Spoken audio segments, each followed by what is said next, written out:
People are strange when you're a stranger. Faces look ugly when you're alone. Women seem wicked when you're unwanted. Streets are uneven when you're down. When you're strange, faces come out of the rain. When you're strange. Welcome to Reviews by Culture the Kid. Today we're going to take a look at David from The Lost Boys, a 1987 film from director Joel Schumacher. If you don't know who that is, he is most notable as the man that killed the Batman franchise in the late 90s. Not one, but two fantastical failures that put the nail in the coffin until Christopher Nolan broke it back open in the early 2000s. However, definitely don't let that keep you from watching some of his earlier films. Falling Down, The Client, Flatliners, which was awesome and also starred Kiefer Sutherland. And, of course, you gotta watch The Lost Boys if you haven't, and you totally should have. He's one of my favorite figures in my collection, and he's from one of my all-time favorite films. So let's take a closer look. On the side of the package here, you see the likeness of David along with the movie logo at the bottom. Now, I opened this figure before I started doing reviews, but I've kept the packaging, as I always do for any of my out-of-the-box figures. On the back, you have another photo of David along with the Cult Classics logo. Below that is a character breakdown from the film telling those who may not know a little bit more about him. All photos on the packaging are of the actual figure itself, as is standard for NECA. The figure comes with a few accessories straight from the film itself, including the bottle of blood, which I thought was pretty awesome. Now, there's also a Michael figure out there from NECA as well, and he comes with some awesome accessories too. But I'm not quite ready to pay what the internet is charging for him. Maybe eventually, but not yet. Now, the figure comes in a clamshell package, but there are also ones out there with cardboard backing on it. If you're particular, which I'm not, eBay is always a good place to grab figures on the sly. Plus, there's always, pictures of them up there. That's where I got this guy from for a moderate price. On the front, you get a sticker on the outside, instead of that traditional inside cardboard piece. I'm not really sure this matters, but if you're an in-the-box collector, you may want to note that for air exposure. I like stickers, so.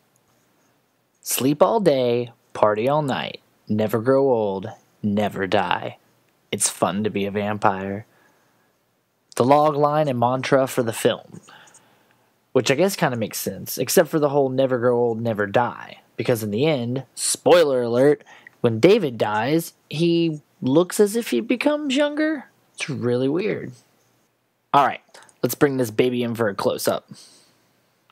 The right arm is straight out. It's like a classic Dracula look in my opinion.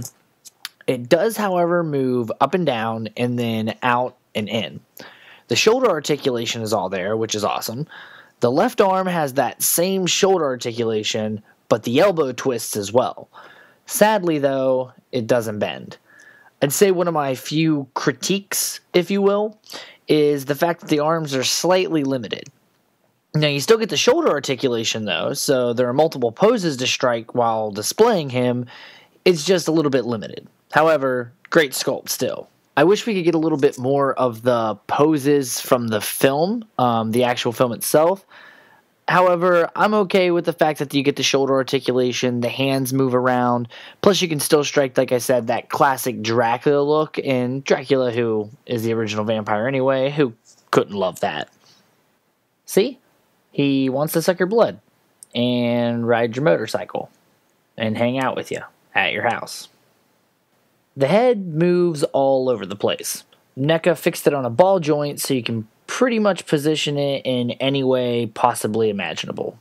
This goes for the other head as well. The ball joint also makes it super easy to change one head to the other one. The hands also spin around every which way just like the head, allowing you to position them however you want. If you take a closer look at the hand sculpt, you'll be pretty impressed. Now, other than the line that goes down the outside of the hand and around the ridges, you can tell that on the top and on the bottom, the detail is absolutely fantastic. On the top, you get the veins, and they're sculpted and painted pretty much to perfection. I don't see many hands done that well on a 7-inch figure, so these ones are pretty awesome. On the bottom of them, you're going to have these little pegs. Please, God, be careful with these pegs. Do not break them. The gloved hands are done with just as much detail as the open hands. You'll notice that they actually put a lot of detail into making sure both hands actually look exactly alike, gloved and ungloved. And they did this with both hands as well. You can see behind the hand there how much attention to detail they put in the gloves with all the little crevices and wrinkles. Next, we take a look at the vampire feet, which are just as well done as the hands. Once again, you'll see the pegs here just like on the hands. Once again, beware. I didn't do it on this figure, but on other figures I have snapped them before. I love the glossiness around the eyes. It reminds me of the scene where the Frog Brothers and Corey Haim break in and his hand gets caught in the sun and you see the tear in his eye. You see his beard and it's got the dangly earring, the teeth. Look at the pupils. Up to the side, like you got the veins in the head and the way they washed it. Very natural. His mullet, very detailed. You got the spikes going back and the way it hangs down. Underneath, you'll see the little ball. And that's what you use to put it on there. Here you just see all of the stuff that makes David a vampire. His hands, his feet, his head. A lot of accessories with this one. And then you get regular David, or Kiefer Sutherland. Now the beard's more fleshy than it should be. The mullet's the same. I like the dangly earring. That's a small thing for detail. Once again, the ball joint that you use to snap it on the body. I like the peach. They didn't wash the face, the blue eyes. I think it looks a lot like Kiefer Sutherland. Here you got the boots. Just a boot. Nothing really. Blends in with the peg. I don't understand the stripes on the side. His jacket is awesome. It's rubber made to look like the leather. It goes up to the neck. Here you see the hole where you snap the head in. Paint job doesn't matter really because the head goes over there. It bends, allowing a more realistic look. And then just to show you what it looks like with the regular David head on there. Here he is with the bottle in the hand that you drink the blood from. Very well done indeed. He also comes with this base. The base has a lot of great details. You snap it together. It's got these pegs down here, which you put his feet on.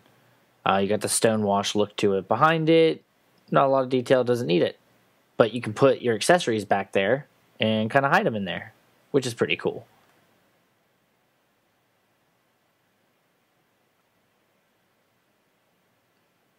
Underneath, you have the Warner Brothers logo. I feel like the year was on there somewhere, but apparently not.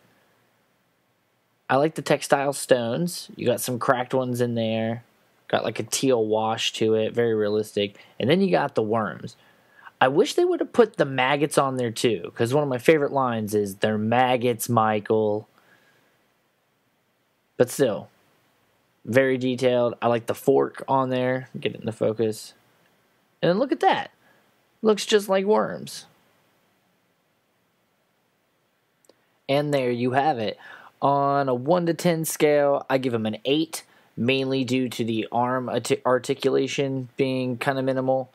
Overall, I like the base, I like the bottle, I like the fact that there's a lot of accessories and interchangeable parts. I like the packaging.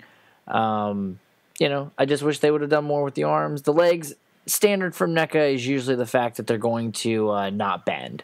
So I'm used to that. But if you get a chance, pick one up.